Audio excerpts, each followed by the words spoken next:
Lecture 7, Cosmic Egg and Ex-Nihilo Creation Myths.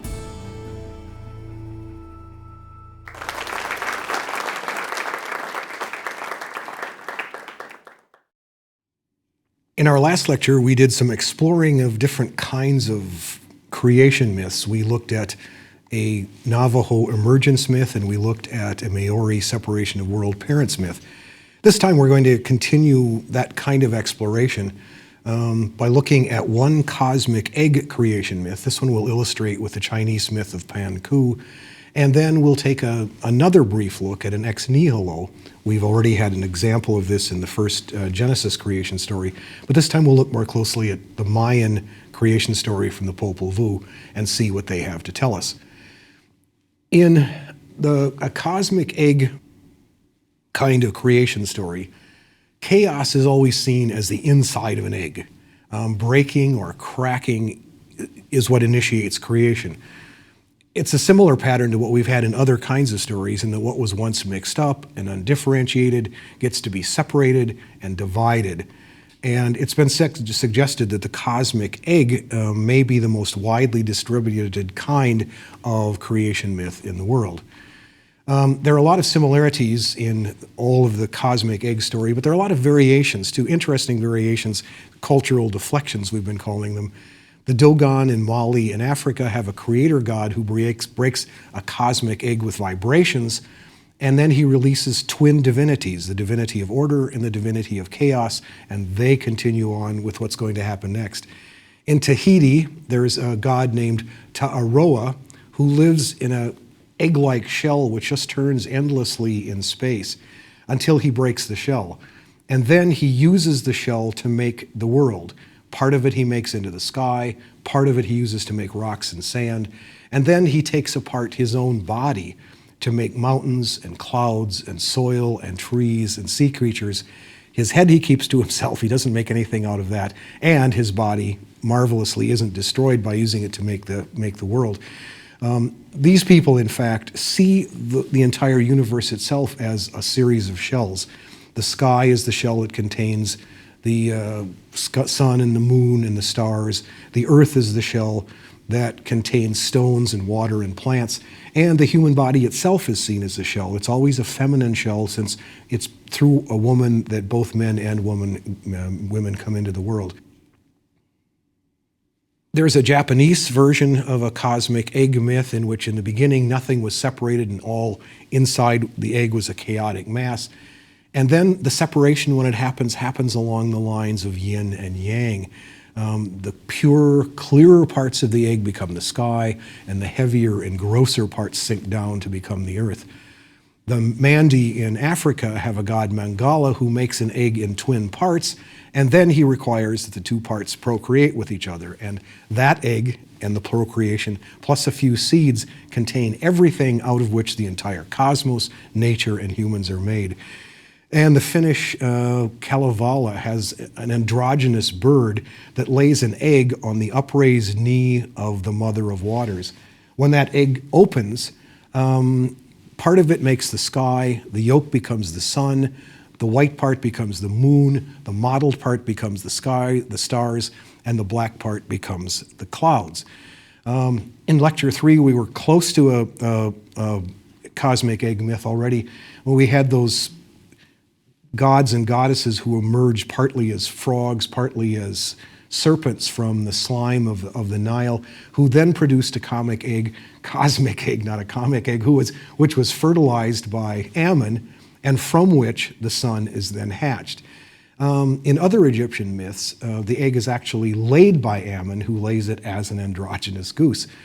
In the Chandogya Upanishad in India, non-being becomes an egg, and when it splits, the silver part becomes the earth, the gold part becomes the sky, the outer membrane becomes the mountains, the inner membrane clouds and mists, the veins become the rivers, and the fluid parts become the ocean.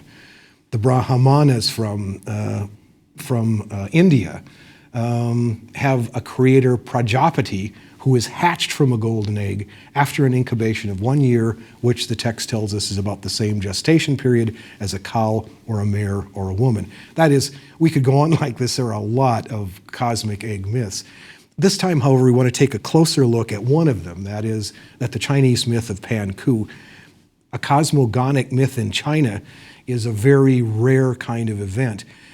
Much of the material that went into myths in other countries went into abstract philosophical speculation about the origins of the cosmos in China, so there are more treatises than there are stories in Chinese creation accounts. This one comes from fairly late in Chinese cultural history, dates from about the 3rd century, and the original work in which it appears has been lost. It survives only in fragments and quotations in later works. Anne Birrell, in her Chinese mythology, says that she notices that in this story, primeval chaos is described not as an egg, but like an egg, clearly a simile, so that she suggests there may be some literary manipulation going on here, and this may suggest a very late provenance for this myth.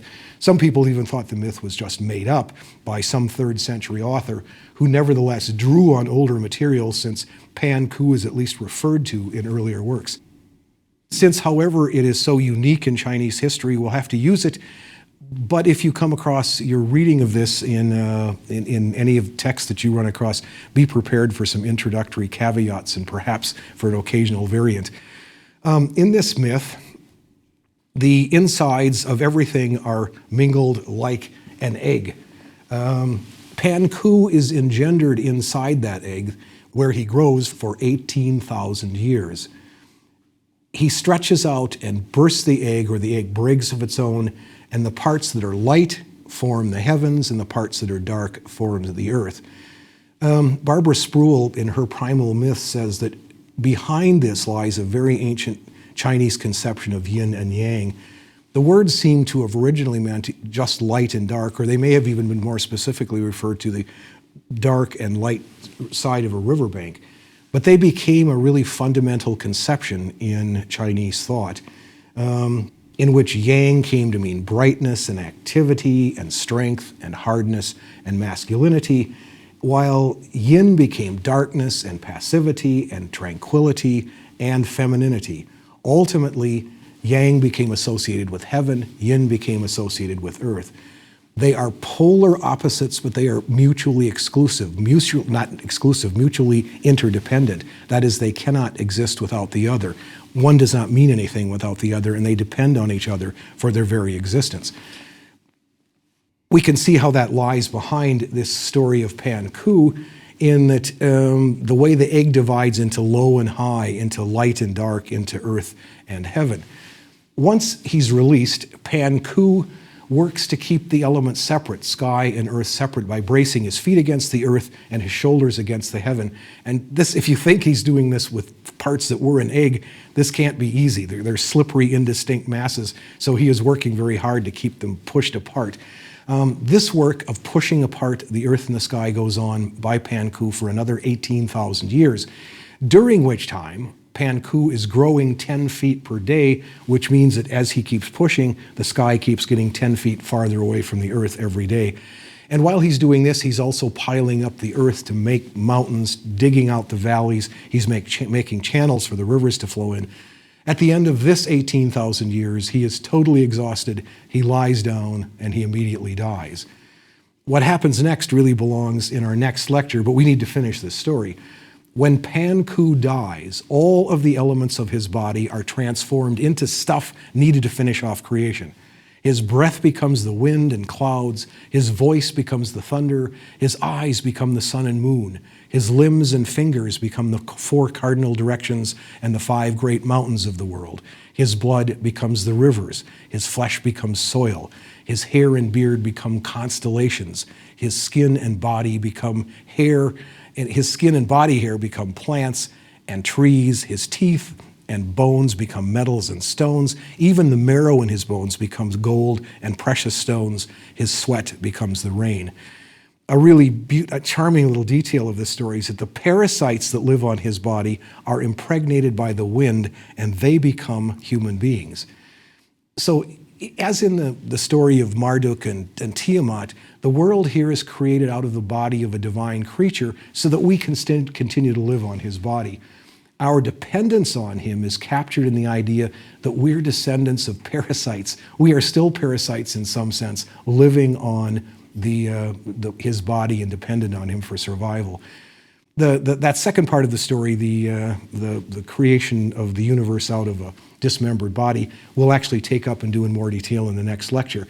This time we want to go back and just look at the cosmic egg part of it and ask, how do we read a cosmic egg story? It has the same kind of patterns that other myths do. There is an initial chaos which leads to differentiation, to the dualism of sky and earth, male and female. For the Chinese, also yin and yang. As Barbara Sproul says about this kind of myth in China, creation proceeds by the development of increasingly distinct forms out of this original chaos. First, something evolves from no-thing. Within something, the fundamental creative powers, male and female, are delineated, and finally the creator god, Pan Ku, is born, child of chaos. The Chinese word for chaos, by the way, is Hun Tun, and we have actually run across that word before in Lecture 4 in von Franz's story of the unconscious, whose friends drilled holes in him to try to give him access to the world and killed him in the process.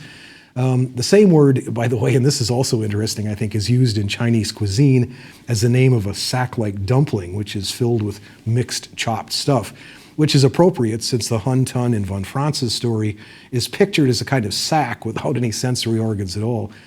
The division of this chaos, this Hun Tun, into separateness and binary opposition is crucial, since without it, again, as in all creation stories, we have only stasis, entropy, eternal sameness.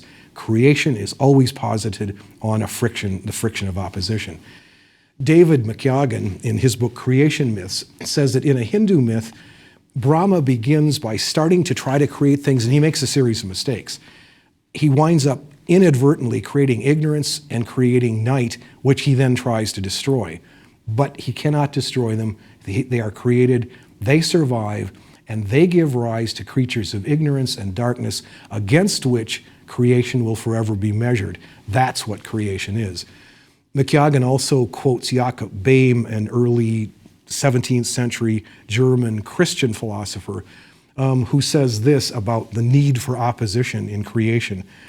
The one, as the yes, is power and life and is the truth of God or God himself. He would in himself be unknowable, and in him would be no joy of elevation nor feeling without the no. That is, duality, opposition, is the nature of creation and of reality. The egg, of course, makes a really wonderful symbol of all of this, because the egg is a symbol of fertility in a way that we still use it at Easter time. We still use it in that same kind of way. It's a source of life. It's also an incubator, so it's a good symbol for the kind of womb. And hence, again, it's a very powerful female symbol.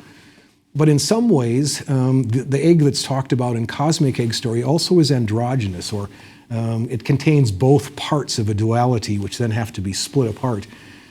Perhaps in early stages of religion and myth, the female may have been paramount, but at some stage along the way, we come to the idea of world parents who need to be separated, and we looked at that kind of story in our last lecture. The egg suggests some of these values. The need to separate genders, to separate yin and yang, to separate earth parents, to celebrate light and dark. There are lots of other myths like this in other parts of the world. In some African myths, there are twins who emerge from the egg, male and female, who are both complementary and antagonistic. The Dogon of Mali believe that every infant, when born, possesses both a male and a female soul, and the birth rites and the rites performed over an infant child are designed to get rid of the one soul to give the other one full play. There's some really interesting possibilities in the myths of the cosmic egg.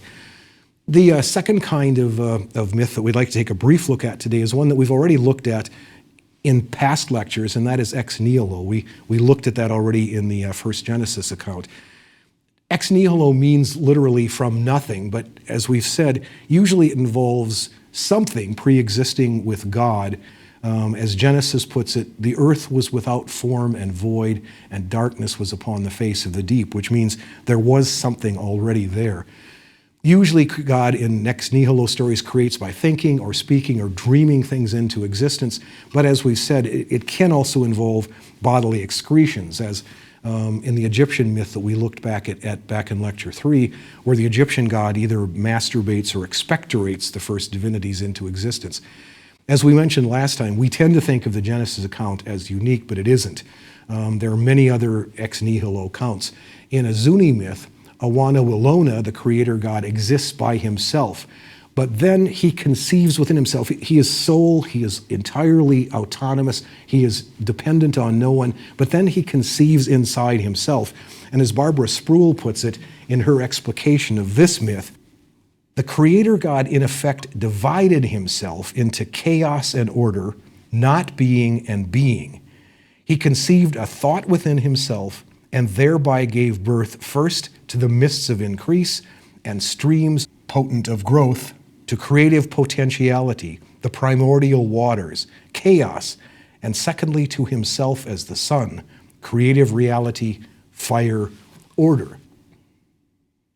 So that here you have a God who exists from eternity entirely by himself, and what he does is he conceives from within himself by thinks all these things into existence and sets the process in order. An alternative Maori myth to the one that we looked at last time about Rangi and Papa has a creator named Io who begins by speaking words that divide the light and the darkness, and that's the way creation begins. And there's a really sophisticated version of this in one of the ancient Indian Rig Vedas, which says that the cosmos, it speculates, the cosmos couldn't have come either from being or not being, since their opposition and mutual dependence on each other, like yin and yang, presupposes that they have already been separated from some initial oneness which pre-exists both of them. Now, there has to be something prior to both of them, but the poem goes on to say, we have no language to describe what that thing was. The most one can say is whatever it was one, it breathed windless, but it too was generated by the power of heat. As it evolved, it became desire, the first seed of the mind, and beyond that, we have no language to describe what we're talking about here, how this process works. The poem ends with a series of really interesting questions. They said, who can describe how this first emanation arose? And the answer is the only one who could describe how an emanation began would be God. But since God himself, given this argument that's gone ahead, has to be the first creation, he may be self-evolved, but yes, he still is a first creation. So maybe he doesn't even know.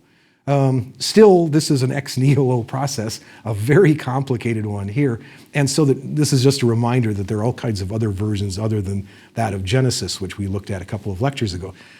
We want to look this time at a creation account, which we've already done some little work with in the very first lecture in this series, from the Mayan epic poem, the Popol Vuh. The Maya at one time occupied the eastern third of Mesoamerica in what's now Guatemala and the Yucatan Peninsula. Their sacred book was the Popol Vuh, which was destroyed by the Spaniards at the time of the conquest, but then later was reconstructed in the original language, but using a Latin alphabet this time, about 100 years after the original had been destroyed. That book has been lost too, but there was a copy that was made by a Spanish missionary, and that one has survived. It is the basis for everything we know about the Popol Vuh to this day. The Popol Vuh is a huge, vast, sweeping epic that contains a lot more than the creation account, but we're only interested in that creation part of it as we talk about it today. That creation account in the Popol Vuh is mostly ex nihilo, but it has some elements of other kinds of creation stories in it as well. When the gods come to make human beings, they seem to make them with their hands out of various materials. There is also a flood story in the Popol Vuh, and as we've already mentioned, there's an account of how the gods started out by making humans a little bit too good and then having to unmake them a bit, to set them back, to increase the distance between gods and humans, maybe a little bit like the story of the Tower of Babel in Genesis. This creation begins with a vast expanse of sea and sky, in the midst of which there is a conversation between two gods, Gukumats, who's called also the plumed serpent, and Hurakan, who is called the heart of heaven. As they discuss their plans, it becomes clear that what they really want to do is they want to create, they don't call them that yet because they're not sure exactly what they're aiming for, but we can see that what they're aiming for are human beings.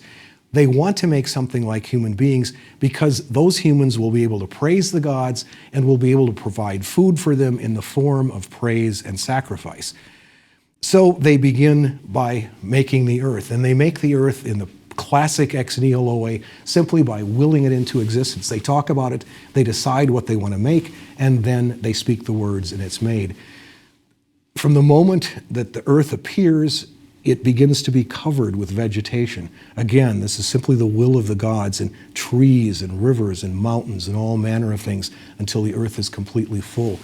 And then the gods go ahead and create what they think are going to be their ultimate creatures. They wind up starting with animals. They make all manner of animals and put them in all kinds of various different places in this new planet. It turns out, however, that those animals won't quite do. They can make noises, but they can't talk, and it seems clear to the gods after they've looked at them, they said, this isn't what we had in mind. These creatures are simply not going to be able to give us sacrifice and praise, and so we need to keep working on something else. So they decide their work isn't done, and they send these animals out to the wild wilderness and out to the forest, where they will become food for the next try at making what will become human beings. They try again, and this time they make humans out of mud, and these creatures can talk, but their words make no sense, and they seem to be too fragile, really, to survive very well. The text doesn't actually say this, but I always imagine creatures made out of mud would dissolve when they got put in contact with water. I'm just making that part up, so that's not actually in the text. So at any rate, these mud people don't work out, and so they destroy them, and then they try for a third time. This time they make humans out of wood. These creatures can talk and they can multiply, but they're dry and bloodless and without expression. They also seem to lack soul and understanding altogether, and they soon forget about their creator. So much for having these creatures be the ones who are going to provide sacrifices for the gods. By the time the gods decide that this creation is a failure too, the wooden people have multiplied, so there are a lot of them around. So destroying them is not going to be as easy as destroying the second creation was. So to destroy them, the gods send a huge flood, and they also turn loose demons across the earth to attack these wooden people. And I think I mentioned this in the first lecture. In the climactic battle, even the animals and the utensils and the furniture and all the artifacts surrounding these wooden people rise up against them. The few who survive become forest monkeys. And this is a nice touch, because every time any Mayan saw a forest monkey, he would be reminded of the failure of that creation. The fourth effort, as we mentioned, is in Lecture 1, involves making humans out of yellow and white maize. 4 men are created in this process, and those 4 immediately begin to praise the gods, and they promise to offer sacrifices, and they promise to be exactly what the gods wanted when they started this creation process in the first place. That's when the gods look at them and say, you know, we perhaps overdid it just slightly this time. These new humans are too much like us. And specifically, the detail that's given is they can see to infinity in the same way that gods can see to infinity. And the gods realize this is not exactly what they have in mind either. They want more distance between themselves and these newly created humans. So, and it's a beautiful image. They say the way when you breathe on a mirror, you fog it up. That's what they do to the vision of these new creatures, so that they will only be able to see things nearby and close up. They will not be able to see into the distance anymore, and that provides enough distance between the gods and humans to make them happy. The gods, however, have a compensation for taking away this gift of vision. The 4 initial creatures created were males in this story, and so what they do is they create 4 beautiful women and give them to the 4 men as wives, and the 4 men are so happy that they don't even particularly notice that their vision has been clouded like breathing vapor on a mirror. And history begins for the Mayans at that particular point. Charles Long, in a book called Alpha, which we've referred to several times during the course of these lectures, sees this kind of myth, this ex-nihilo myth, as coming relatively late in history. Most people seem to have had sky gods early on, and those sky gods seem to have been, in many cases, creator gods. But as we've seen, it happens in so many stories that those gods, either after they've created the cosmos, they go away to the sky, they disappear, they become remote, they move out and turn the running of this place over to assistants. Or in some cases, they even turn over the finishing up of creation to assistants. They say, okay, I've gotten it started, now you take it from here. Or if they do continue in close contact with Mother Earth, we've seen various stories in which they are forced to leave. They are pushed apart from Mother Earth and pushed into remoteness from daily life. As we've also noted, Mother Earth always keeps her importance in these stories, usually taking on a new consort to assure that her fertility will be continuous. And that's a pattern that's reinforced as people settle down into agrarian communities where the fertility of domestic animals and crops becomes absolutely crucial to an entire community's survival. The sky gods, however, don't just go away, even if they move out and turn part of their job over to other gods. Usually they retain some of their status and importance. In our next unit, we'll talk more specifically about how these sky gods make their comeback. And they will make their comeback in a big way in such thunderbolt-wielding deities as Zeus or Thor or Indra or Baal. For now, we can simply notice that in Ex-Nihilo stories, the sky gods do make a comeback. They are back, and that's why Long thinks these are relatively late stories. They reabsorb some of the functions and authority that they earlier gave away when they moved out, and they show new power now in being able to create by thought or word or dream. These are very, very powerful sky gods, seemingly much more powerful than the ones who moved away many centuries ago. As we remember from Lecture 5, in Ex-Nihilo myths, we always deal, in fact, with very powerful God who exists alone in a void and is unhindered by any kind of obstacle or by the will of other gods. His method is usually deliberate and calculated and thought out very much in advance. Most of the other creation stories we've looked at so far have either an element of trial and error in them in which gods try things out and then see if they work, and then it doesn't work and you have to try something else. Or the other homology that is really powerful and important in creation stories is that of birth. There's a period of conception and gestation and then giving birth, which is a natural process, which is a process which in some ways lacks the kind of deliberation that Ex-Nihilo stories do. Ex-Nihilo stories aren't simply the carrying out of natural processes, nor are they trial and error. These are always, in some ways, gods who know what they're doing, who think it out very carefully in advance, and then once they have it all dreamed up, once they know what they're going to do, then they put their plan into action. So the deliberation is really important in this kind of story, as is the seemingly unlimited power of these gods who make these things in the first place.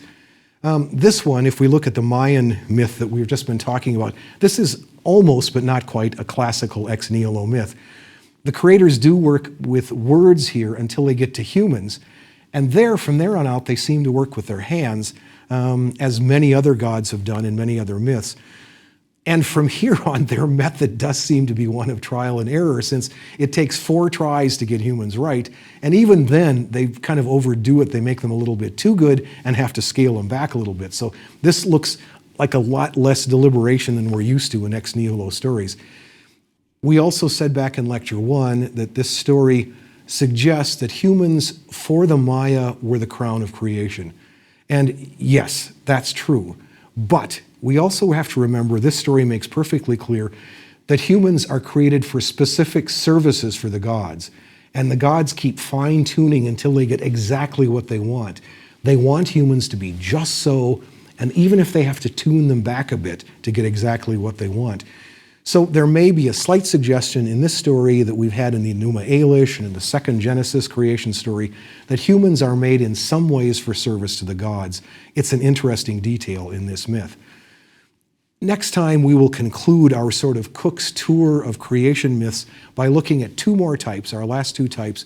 We'll look at an earth diver myth in which some animal is sent to the bottom of the primeval deep to bring up a bit of mud to start the whole creation process. And then we'll come back and revisit in more detail the creation myth of the dismembered body of a god.